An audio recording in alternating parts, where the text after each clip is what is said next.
des objectifs de développement durable, ainsi que de l'élaboration de l'agenda d'après 2030 avec les États membres. En ce 22 avril, la journée de la Terre nous rappelle l'urgence des menaces environnementales qui pèsent sur notre planète. Le poids de la dette est devenu insoutenable pour de nombreux pays. Les inégalités se creusent, frappant d'abord les plus vulnérables, notamment les jeunes et les femmes. Certes, la coopération pour le développement garde toute son utilité. Mais mon expérience à la tête d'un pays en développement m'a appris que les financements publics restent insuffisants et difficiles à mobiliser, notamment pour les infrastructures de développement.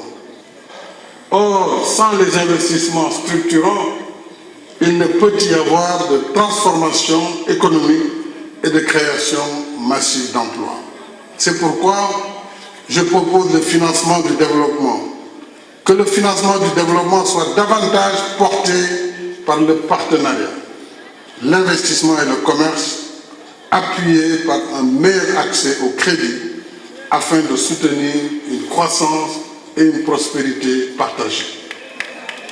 Le Forum sur le financement du développement qui réunit chaque année à New York les Nations Unies, les institutions de Bretton Woods, l'OMC, la CNUSED et le secteur privé pourrait en être le catalyseur avec l'appui de l'OCDE et des pays partenaires.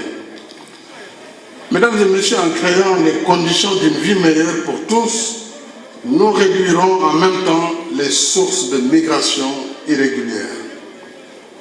Madame la Présidente, s'agissant de l'organisation, je suis convaincu qu'elle peut et doit changer.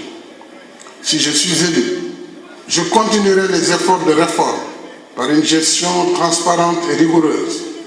3 impératifs guideront mon action: rationaliser, simplifier, optimiser. Je veillerai à une meilleure coordination entre agences, fonds et programmes pour éviter les duplications et rendre l'action de l'organisation mieux adaptée aux réalités du terrain. Chaque dépense effectuée doit répondre aux efforts et aux attentes des États membres. Faire évoluer les Nations Unies, c'est également réformer le Conseil de sécurité sur une base consensuelle qui renforce la légitimité, l'autorité et l'efficacité de son action. J'accompagnerai les États membres dans le processus en cours.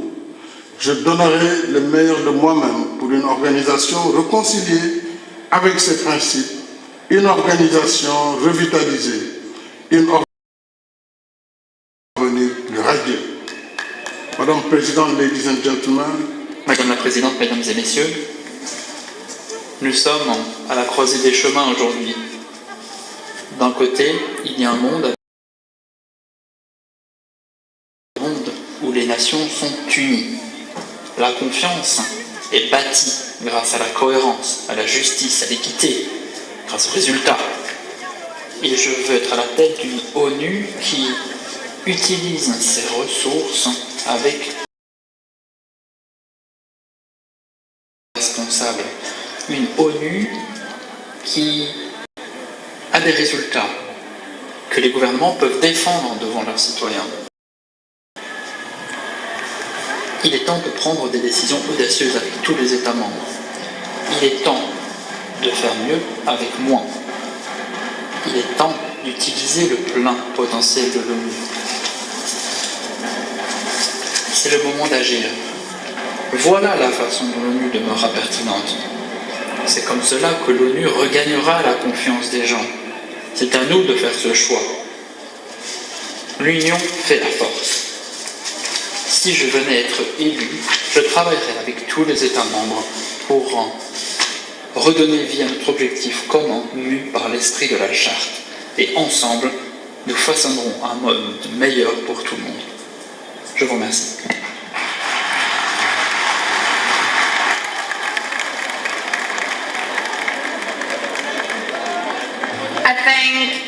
Je remercie Monsieur Sall Nous allons entamer le premier débat. Les délégations souhaitant prendre la parole sont invitées à appuyer sur le bouton de leur micro immédiatement. Je rappelle aux membres qu'ils sont encouragés à poser des questions courtes, droit au but. Les interventions ne devraient pas durer plus de 2 minutes pour les délégations qui s'expriment à titre national et pas plus de 3 minutes pour les délégations qui s'expriment au nom d'un groupe d'États membres. La politique sera stricte et le micro sera coupé automatiquement après que le temps imparti se sera écoulé.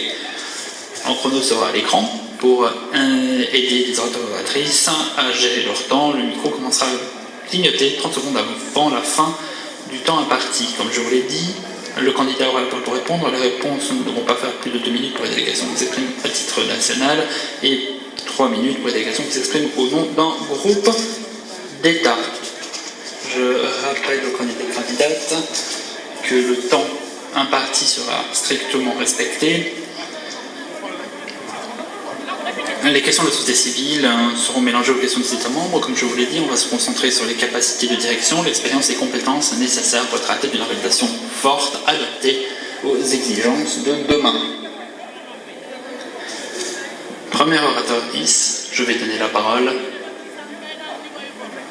à Singapour, qui s'exprime au nom des petits États. Merci beaucoup, Madame la Présidente. J'ai l'honneur de m'exprimer au nom du groupe des petits États, un groupe interrégional composé de petits États, des États développés et en développement. Plus de 50 petits États qui souscrivent à cette déclaration. La liste des pays sera disponible après cette séance et nous saluons chaleureusement M. Macky Sall.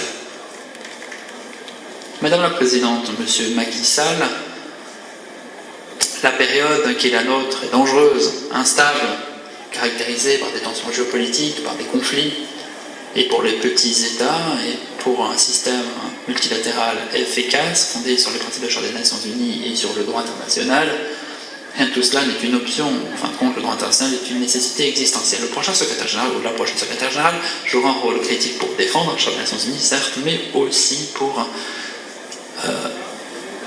réinsuffler une nouvelle pertinence à l'ONU et refaçonner son rôle.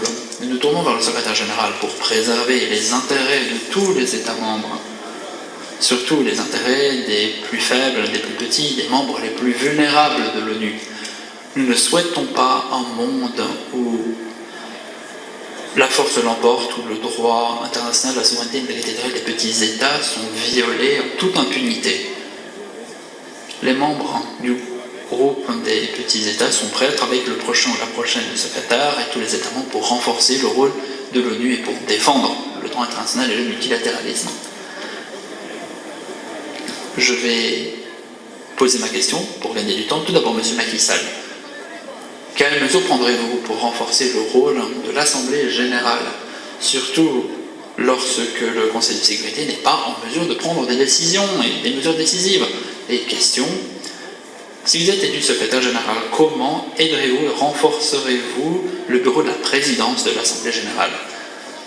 Deuxième question, les ODD et le pacte pour l'avenir sont des réalisations majeures, une feuille de route pour l'action mondiale et pour les partenariats mondiaux.